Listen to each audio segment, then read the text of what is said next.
지난 강 이어서 소득 처분에 대해서 공부를 한번 해보도록 하겠습니다. 자, 수익에서 비용을 빼서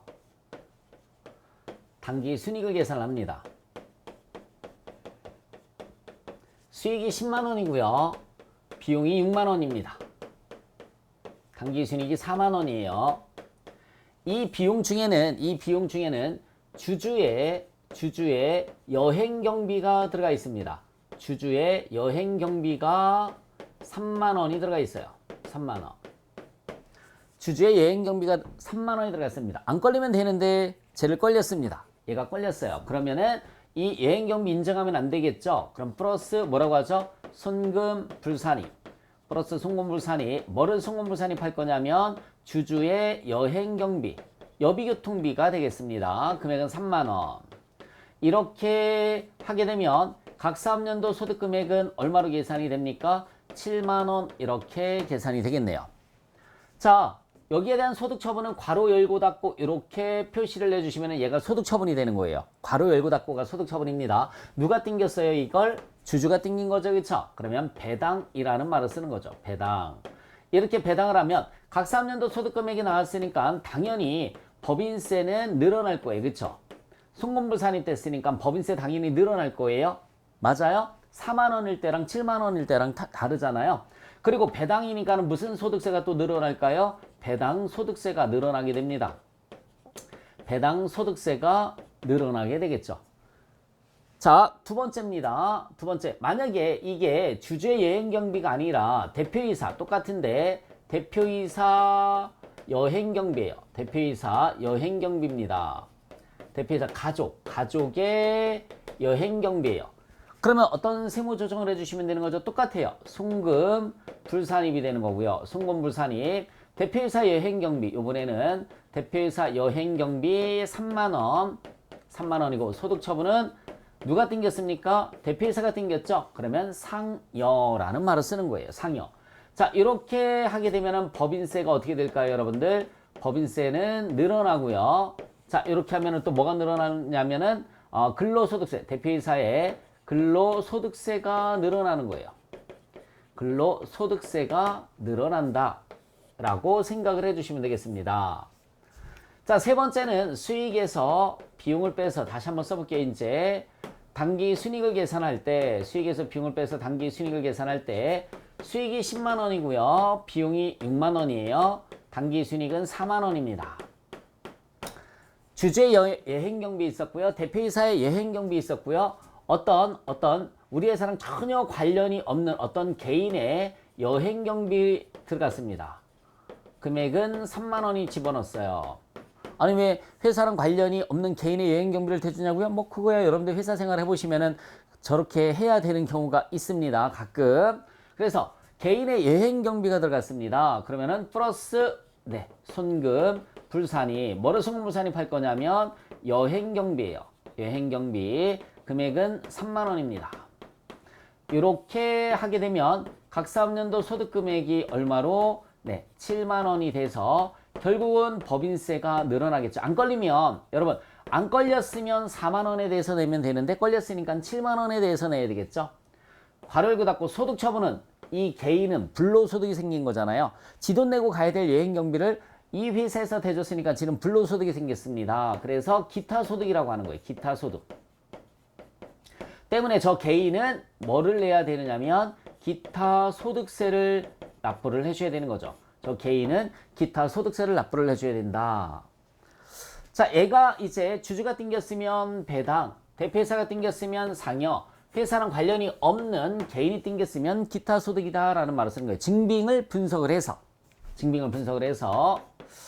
네 번째 한번 볼까요? 수익에서 비용을 빼서 당기 순이익을 계산합니다. 수익에서 비용을 빼서 당기 순이익을 계산해줘요. 수익이 10만 원이고요. 비용이 6만 원이라 당기 순이익은 얼마로 계산이 됐느냐면 4만 원이 나왔습니다. 당기 순이익은 4만 원.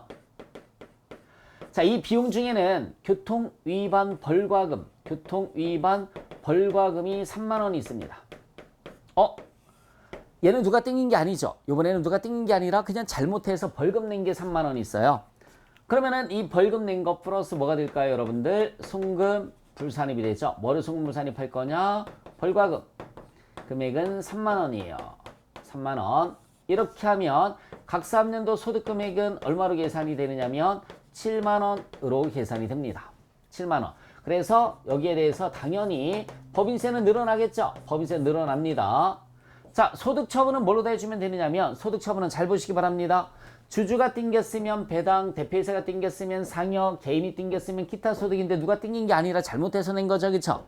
그러면은 이런 걸 우리는 뭐라고 하느냐면 기타 사회 유출이라는 말을 쓰는 거예요. 기타 사회 유출은 소득세는 납부를 하지 않습니다. 누가 띵긴 게 아니기 때문에 소득세는 납부를 하지 않는다는 얘기예요. 그래서 여러분들 당기 순이익에서 잘 보시기 바랍니다. 당기 순이익 플러스 입금 산입, 플러스 입금 산입, 송금 불산입. 여기에 소득 처분이 플러스 입금 산입, 송금 불산입의 소득 처분이 유보와 그 다음에 유출과 기타가 있는데 제가 지금 유출의 유형을 먼저 설명을 해준 거예요. 유출의 유형을 먼저 설명을 해드린 겁니다. 그래서 유출에는 뭐가 있다고 그랬습니까? 배당, 상여, 기타 소득, 기타 사회 유출이 있다고 그랬어요. 배상기기, 배당, 상여, 기타 소득, 기타 사회 유출이 있는데 얘를 먼저 설명을 해드린 거예요. 그래서 징빙분석을 해서 주주랑 관련돼 있으면 배당, 그래서 주주한테 배당 소득세를 부과시키겠다. 대표이사랑 관련돼 있으면 상여, 그러면은 근로소득세를 과세를 시키겠다. 회사랑 전혀 관련이 없는 개인이에요. 그러면은 기타 소득세를 과세를 하겠다라는 얘기죠. 그래서 요 세 가지는 배당, 상여, 기타 소득 요 세 가지는 이렇게 세금이 늘어나요. 근데 마지막 기타 사회유출은 뭐냐면 마지막 기타 사회유출은 누가 띵긴 게 아니라 잘못해서 낸 벌금과 같은 것들을 우리가 기타 사회유출이라고 하는 거예요. 누가 띵긴 게 아니기 때문에 소득세는 납부할 필요가 없습니다. 법인세만 늘어날 뿐이죠. 자, 그러면 여러분 유출의 유형 중에서 그나마 제일 좋은 것은 기타 사회유출이네. 소득세는 안 내니까. 얘는 주주가 싫어하겠죠. 배당 소득세 두드려 맞으니까. 얘는 대표이사가 싫어하겠죠. 근로소득세 맞으니까. 얘는 이 사람이 싫어하겠죠. 기타 소득세를 내야 되니까. 근데 벌금과 같은 거는 소득 처분이 기타 사회 유출이기 때문에 소득세하고는 관련이 없고 법인세만 늘어난다라는 걸 기억을 해주셨으면 좋겠습니다. 지금 첫 번째 입금산입, 송금불산입의 소득 처분, 유보, 유출, 기타 중에서 유출에 대해서 설명을 해드렸습니다. 유출. 교재를 잠깐만 한번 보실까요? 여러분들 이제 교재에 있는 유형으로다가 한번 살펴볼게요. 교재에 있는 유형으로다가 그림을 제가 그려놨습니다. 그래서 세무서와 첫 번째 보시면은 세무서와 은행과 기업 간의 관계입니다. 기업이 은행으로부터 돈을 빌려왔어요. 기업이 은행으로부터 돈을 빌렸습니다. 그리고 이자를 줬어요. 이자를 줬습니다. 그러면은 수익을 300원이라고 가정을 하고요. 수익을 300원이라고 가정을 하고 이자 지급했으니까 비용이 얼마 생겼습니까? 100원 생겼을 때 세무조정 없습니다. 왜? 어디에 나가는지 알잖아요. 또 다른 유형을 이제 설명을 해드리는 거예요. 그래서 저도 한번 그려볼게요. 이제 세무서가 있고 여기 기업이 있어요. 은행이 있습니다. 이렇게. 자, 기업이 은행으로부터 돈을 대출을 받았어요. 그리고 이렇게 이자를 지급하면 이자 비용이 되겠죠. 이자 비용을 100원 지급을 했습니다. 수익에서 비용을 빼서 당기 순이익을 계산할 때 얘를 300으로 가정을 한 거예요. 그럼 비용이 100원 가고 당기 순이익이 200원 이렇게 가겠죠. 그렇죠? 기업, 은행, 세무서가 있어요. 자, 이때 이 이자가 어디에 나갔는지 알잖아요. 이런 이자는 세무서에서 인정이 됩니다. 시인. 인정하는 걸 시인한다라는 말을 써요. 그래서 이런 경우에는 플러스 마이너스 세무 조정이 없어요. 세무 조정이 없으니까 각 사업년도 소득 금액은 얼마로 계산이 되느냐면 200원. 200원에 대해서 법인세 납부를 하시면 되는 거죠. 200원에 대해서 법인세를 납부를 해주시면 됩니다. 자, 그런데 세무서가 있고요. 기업이 있어요. 여기 사채업자가 있습니다. 사채업자가 있어요. 기업이 사채업자로부터 대출을 받았습니다. 그리고 이렇게 이자를 지급을 했어요. 이자를 지급을 했습니다. 그러면은 수익에서 비용을 빼서 단기 순이익을 계산할 때 수익을 300으로 가정을 했고요. 수익을 300으로 가정을 했습니다. 이자 지급한 게 똑같이 100원이에요. 단기 순이익 200원 나오는데, 자, 여기에서 아까 얘를 인정해주는 이유는 은행은 세무서에 법인세 신고를 한단 말이에요. 그러니까 인정을 해주는 거예요. 크로스가 되니까. 근데 사채업자는 세무서에 신고를 안 합니다. 세무서에 신고를 안 해요. 내가 사채업자다라고 신고하는 사채업자가 어디 있겠어요? 그러면은 세무서에서 야, 이거 누구한테 나간 돈이야? 말할 수 없는데요. 아, 얘기해. 안 됩니다. 말할 수 없어요. 그러면은 세무서에서 이거를 인정하지 않습니다. 부인이에요, 부인. 그래서 플러스 손금 불산입, 이걸 우리가 채권자 불분명 사채이자라고 하는 거예요. 채권자 불분명 사채이자, 이렇게. 채권자 불분명 사채이자 100. 비용 인정 못 받아요. 그러면 각 3년도 소득 금액은 300이 나오겠네요. 그러면 요거랑 비교하면은, 그쵸? 법인세가 얘가 더 늘어난다라는 걸 알 수 있겠죠, 그쵸? 200원인데, 얘는 200원인데 얘는 300원 나왔으니까 세금 더 내죠. 뿐만 아니라 얘가 세금 탈세를 했잖아요. 신고를 안 했으니까 탈세한 걸 누가 덤탱이 쓰느냐면 대표이사가 덤탱이 씁니다. 대표이사가 다 뒤집어 쓰는 거예요. 그러면 대표이사 뭐가 늘어날까요? 네, 소득세가 또 늘어나는 거예요. 소득세가 늘어납니다. 대표이사 근로소득세가 늘어나는 거예요. 누구한테 나갔는지 공개를 안 하면 얘가 탈세한 세금을 다 대표이사가 뒤집어 쓰게끔 되어 있습니다. 이거 그래서 사채 함부로 쓰면 안 되겠죠, 그렇죠? 네. 은행 대출이자는 당연히 얘네가 신고하니까 인정받아서 세무 조정이 없어요. 법인세도 200원에 대해서만 내면 되지만 얘는 사채업자가 신고를 하지 않으니까 송금불산이 돼서 법인세도 300원에 대해서 내야 되고요. 대표이사는 또 상여 처분당 대표이사가 안 가져갔잖아요. 네. 안 가져갔지만 회사의 책임자는 대표이사니까는 대표이사가 가져간 것처럼 해서 세금을 걷겠다라는 그런 얘기가 되는 겁니다. 됐죠, 여러분? 자, 그 다음에 여기 세무서가 있어요. 세무서가 있고요. 여기 기업이 있습니다.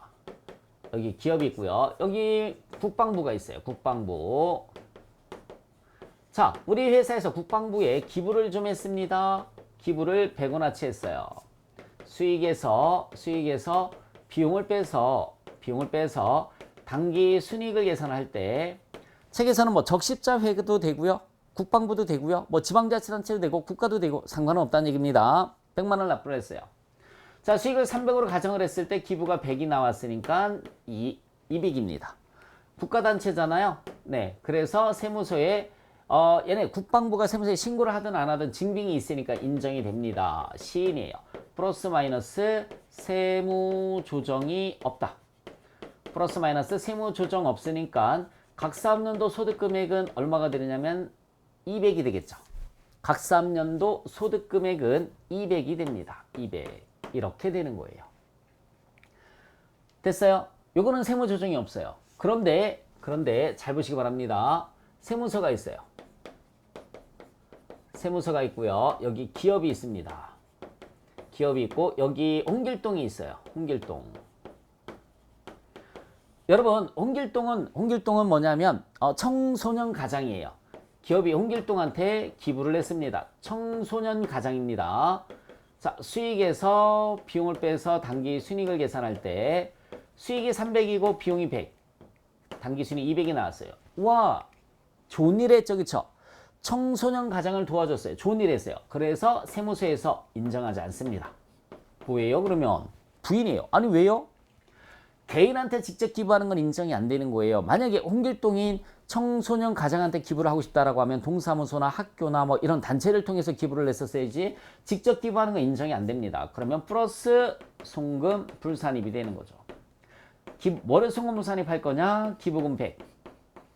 그러면 각 3년도 소득 금액이 얼마로 계산이 되느냐면 300 이렇게 계산이 되는 겁니다. 홍길동은 불로소득이 생겼으니까 홍길동은 기타 소득세를 내야 돼요. 헐, 청소년 가장인데, 그죠? 이렇게 해서 법인세 늘어나죠? 법인세 늘어나죠? 기타 소득이니까 홍길동은 또 뭐가 늘어납니까? 기타 소득세가 늘어난단 말이에요. 기타 소득세가 늘어나요. 아니, 홍길동이 청소년 가장인데 기부 받아가지고 다 썼을 텐데 어떻게 소득세를 냅니까? 내야 돼요. 아니면 또 기업에서 또 대줘야 되는 거죠, 홍길동이. 그럼 또 문제가 생기겠죠, 그쵸? 그래서 개인한테 직접 기부하는 것은 인정이 안 됩니다. 청소년 가장이 개인을 도와주고 싶으면 반드시 단체, 동사무소나 학교나 이런 단체를 통해서 도와줘야 된다라는 얘기죠. 이게 이런 것들이 이제 기타 소득이 되는 거예요. 회사 바깥의 사람이 이득을 봤으니까. 자, 여기 세무서가 있어요. 세무서가 있습니다. 이번에는 동창회 기업이 있고요. 여기 기업이 있고 여기 동문회가 있습니다. 여기 동문회. 자, 여러분들 동문회에 기부를 했습니다. 동문회에 기부를 했어요. 동문회 세무서에 신고합니다. 세금 신고해요. 동문회도. 수익 마이너스 비용은 당기 순이익. 여러분 만약에 동문회는 세금 신고 안 한다라고 하면 다 동문회를 통해서 세금 탈세하려고 할 거 아니에요. 동문회도 단체이기 때문에 세무서에 신고를 해주는 거예요. 300, 비용이 100, 이익이 200 같습니다. 그런데 세무서에서 이거 인정하지 않습니다. 부인. 기부는 여러분 기부는 인정해주는 단체를 세법에서 다 정해놨어요. 국가나 지방자치단체, 대학교, 고등학교, 뭐 동사무소 뭐 이런 식으로 해서 다 정해놨고 동문회는 없어요. 그래서 인정이 되지 않습니다. 플러스 뭐가 되느냐면 송금, 불산이 뭐를 기부금 100. 소득처분은 동문회는 소득세 신고한다고 그랬죠. 띵긴 게 아니죠. 기부를 했는데 인정받지 못했을 뿐이지 띵긴 게 아니에요. 이럴 때는 기타 사회 유출이 되는 겁니다. 누가 나쁜 짓 한 게 아닐 때는 기타 사회 유출 이렇게 되는 거예요. 기타 사회 유출. 그래서 세무서에서 이 비용을 인정을 해줬으면 좋겠는데 동문회에 기부하는 건 인정이 안 되기 때문에 송금불산익 기부금 100 이렇게 되는 거고요. 소득처분은 누가 띵긴 건 아니잖아. 얘도 소득세 신고 다 한다고 그랬잖아요. 그렇죠?